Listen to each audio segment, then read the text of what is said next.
సంస్థలందరికీ, ఆ విద్యా సంస్థలలో చదివిపిస్తున్నటువంటి తల్లిదండ్రులందరికీ, నిన్న ఇవాళ చేసినటువంటి విజిట్స్ ద్వారా విద్యా సంస్థలను బ్లేమ్ చేయాలా, తల్లిదండ్రులను బ్లేమ్ చేయాలా, ఎవరిని బ్లేమ్ చేయాలో అర్థం కాని పరిస్థితి ఉంది. పిల్లలు చదవాలి, బంగారు భవిష్యత్తు ఉండాలి, ఉన్నత స్థితికి వెళ్ళాలి అని ఆశించి వాళ్ళ స్థాయి లేకపోయినా స్థాయికి మించి ఆస్తులు అమ్ముకొని ఇలాంటి విద్యా సంస్థలకు పంపించడం వాళ్ళు చేస్తున్న పొరపాట? లేకపోతే పిల్లలకు మంచి భవిష్యత్తు ఇస్తామనే అటువంటి మాట చెప్పి ఆ పిల్లల జీవితాలతో ఆడుకుంటున్నటువంటి విద్యా సంస్థలకు తప్ప? ఒక్కసారి సొసైటీ ఆలోచించాల్సినటువంటి అవసరం ఉన్నది. బయట నుండి అంతా బాగానే కనిపిస్తుంది మనకు, బయట నుండి మనం ఆ జిగేల్ బోర్డ్స్ మనకు కనిపిస్తున్నాయి. మీ పిల్లలు ఎక్కడ చదువుతున్నారు అని అంటే మనం ఊర్లో గొప్పతనం కోసం చెప్పుకోవడానికే ప్రయత్నం చేస్తున్నాం. అంటే ఈ ఇన్స్టిట్యూషన్ ఆ ఇన్స్టిట్యూషన్ మా పిల్లలు అక్కడ చదివిపిస్తున్నానని గొప్పగా చెప్తున్నాం తప్పించి ఆ పిల్లలు ఇక్కడ ఎలాంటి పరిస్థితులలో ఉంటున్నారు, ఎలాంటి కండిషన్స్ గో త్రూ అవుతున్నారు అనే దాని మీద అటు పిల్లలు తల్లిదండ్రులు దృష్టి పెట్టట్లేదు, ఇటు ఇన్స్టిట్యూషన్స్ దృష్టి పెట్టట్లేదు. ఇన్స్టిట్యూట్ కావాల్సింది ఏంటి? ఒక ర్యాంక్ రావడము, ఆ ర్యాంక్ పేరు మీద బిజినెస్ చేసుకోవడం. ఒక మాట మనము ఈ మధ్య కాలంలో, అంటే ముందేమో మనం అన్నదానంకి మించిన దానం లేదు అనే మాట వినేవాళ్ళం. ఆ తర్వాత విద్యాదానం కన్నా మించిన దానం ఏది లేదు, ఎందుకంటే అన్నం తింటే ఒక పూటలో మనము మళ్ళీ రెండో పూటకి ఆకలి అవుతుంది. కానీ విద్యాదానం అనేది కనుక, విద్య అనేది కనుక ఉంటే ఎవరైనా ఎలాంటి పరిస్థితుల్లో అయినా ఎక్కడైనా సరే బతికేయగలరు అనేటువంటి విషయం మనం అందరం విన్నాం. అలాంటి విద్యను బిజినెస్ చేసుకున్నటువంటి ఇన్స్టిట్యూషన్స్ని ఎలాంటి పనిష్మెంట్ వేయాలో సొసైటీ ఒక్కసారి ఆలోచన చేసుకోవాల్సిన అవసరం ఉన్నది. ప్రభుత్వాలు వస్తున్నాయి, ప్రభుత్వాలు మారుతున్నాయి, ఆ యాజమాన్యము ఆ ప్రభుత్వాలతో మంచి రిలేషన్స్ మెయింటైన్ చేసుకుంటే మా ఇన్స్టిట్యూషన్కి ఎలాంటి ప్రాబ్లం రాదు అనే దిశగానే ఆలోచిస్తున్నారు తప్పించి ఒక్కసారైనా తల్లిదండ్రులు ఖచ్చితంగా మేము ఇన్స్టిట్యూట్కి వెళ్ళినప్పుడు వాళ్ళ బాత్రూమ్ చెక్ చేస్తాము, వాళ్ళు తినే భోజనం చెక్ చేస్తాము, సడన్ విజిట్ చేస్తాము, లిఫ్ట్ లేదు అక్కడ, 5 floors నుండి పిల్లలు రావాలి, 800 మంది క్యూలో నిలబడాలి, అందరు సర్వ్ చేసుకోవాలి, తినాలి, రిటర్న్ వెళ్ళాలి క్లాస్ రూమ్కి. అరగంటలో ఎలా సాధ్యం అవుతుంది? చదువు చాలా చాలా ఇంపార్టెంట్, నేను కాదని అస్సలు అనట్లేదు. నేను విద్యా సంస్థలకి చెప్తున్నాను, తల్లిదండ్రులకి చెప్తున్నాను, చదువు అనేది చాలా అంటే చాలా అవసరం.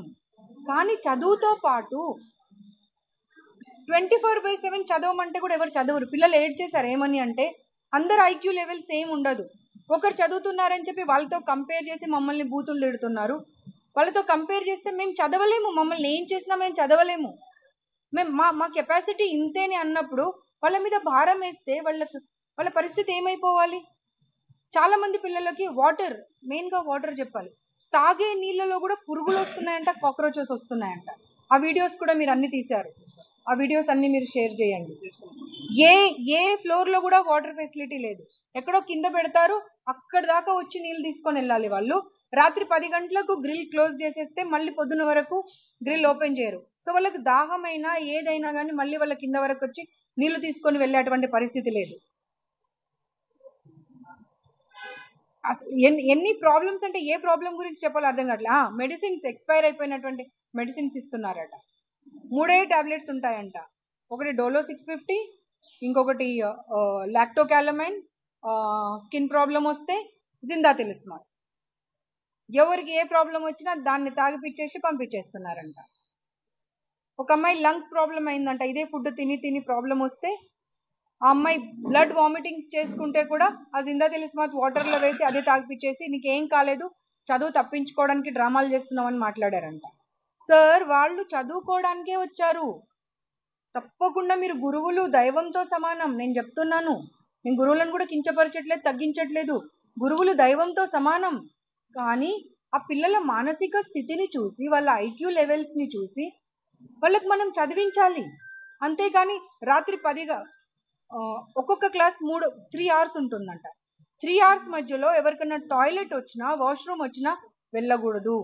వీళ్లకు బ్రేక్ ఇచ్చినప్పుడే వెళ్ళాలి తప్పించి మధ్యలో వెళ్ళకూడదంట. దానివల్ల యూరిన్ ఇన్ఫెక్షన్స్ అయి కూడా చాలా మంది పిల్లలకు ప్రాబ్లమ్స్ వచ్చాయంట. వీళ్ళు కొట్టిపడేస్తున్నారు వాళ్ళకి ఆ మాట చెప్తే. మీరు కొట్టిపడేయడానికి లేదు. 800 మంది మాట్లాడినటువంటి వీడియో రికార్డింగ్స్ నా దగ్గర ఉన్నాయి. నేను ఇప్పుడు మీకు అవి ప్రొవైడ్ చేస్తాను. ఒకవేళ అలౌ చేయకపోతే ఇక మీదట మాత్రం మీరు ఎక్కడ మీ పిల్లలను చదివించినా తప్పకుండా సర్ప్రైజ్ విజిట్ చేసినప్పుడు మమ్మల్ని వాళ్ళ క్లాస్ రూమ్ లోకి, వాళ్ళ బెడ్రూమ్ లోకి, వాళ్ళ బాత్రూమ్స్ అన్ని చూసే అటువంటి పరిస్థితి కల్పిస్తేనే వేస్తాము అనేటువంటి ఆలోచన చేయండి. కేవలం చదవడము, ర్యాంక్స్ రావడమే కాదు, వాళ్లకు కావలసినటువంటి మానసిక ఆ మనోధైర్యం కానివ్వండి, మానసిక స్థితిని కానివ్వండి, దానిని కూడా చూసుకోవాల్సినటువంటి అవసరము విద్యా సంస్థలకు ఉంది, తల్లిదండ్రులకు ఉంది. సో సాడ్ టు సే, మీరు గనక నాతో పాటు వచ్చుంటే, ఒక రిపోర్టర్ వచ్చారు, మీ పేరు ఏంటి బాబు? కృష్ణ. నేను 2:30కి వచ్చాను, ఇప్పుడు ఎంత 7:40 అవుతుంది. 800 పిల్లలు ఉంటే 800 మంది పిల్లలు, 800 మంది పిల్లలు పర్సన్ టు పర్సన్ ఇంటరాక్ట్ అయ్యారు నాతో. పర్సన్ టు పర్సన్ ఇంటరాక్ట్ అయ్యి అసలు వాళ్ళ బాధ చెప్తుంటే నిజంగా బాధేసింది. ఆ 5 ఫ్లోర్స్ ఉన్నాయి, 5 ఫ్లోర్స్లలో కనుక మీరు బాత్రూమ్స్ కానీ వాళ్ళ బెడ్రూమ్స్ కానీ ఆ తల్లిదండ్రులు కనుక వచ్చి చూస్తే ఒక్కరోజు కూడా ఈ హాస్టల్లో ఇక్కడ చదవాలి. బాత్రూమ్ దగ్గరికి వెళ్తే అతను కర్చీఫ్ ముక్కుకు పెట్టుకుంటే కూడా 2 నిమిషాలు వీడియో తీయలేకపోయాడు. అలాంటి బాత్రూమ్స్లలో పిల్లలు రోజు ఎలా స్నానం చేస్తున్నారు ఒకసారి ఆలోచన చేయాలి. ఇక్కడ ఉన్నటువంటి ప్రిన్సిపల్ ఏం చేస్తున్నారు, వార్డెన్ ఏం చేస్తున్నారు, ఆ కేర్ టేకర్స్ ఏం చేస్తున్నారు. చాలా సార్లు పాములు వచ్చాయంట, జెర్రీలు వచ్చాయంట, కాక్రోచెస్ అయితే మేము వీడియోస్ తీసాం, మా దగ్గర ఉన్నాయి.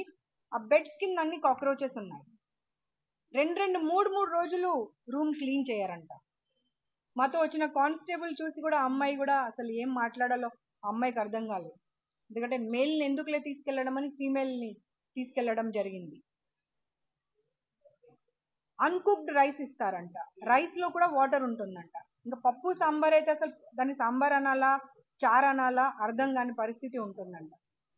కూర ఒక్కసారి పెడితే రెండోసారికి కూర పెట్టారు. కాక్రోచెస్ వస్తున్నాయంట అన్నంలో, పురుగులు వస్తున్నాయంట.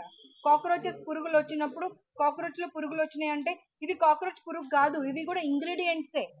అది ఇలాచీ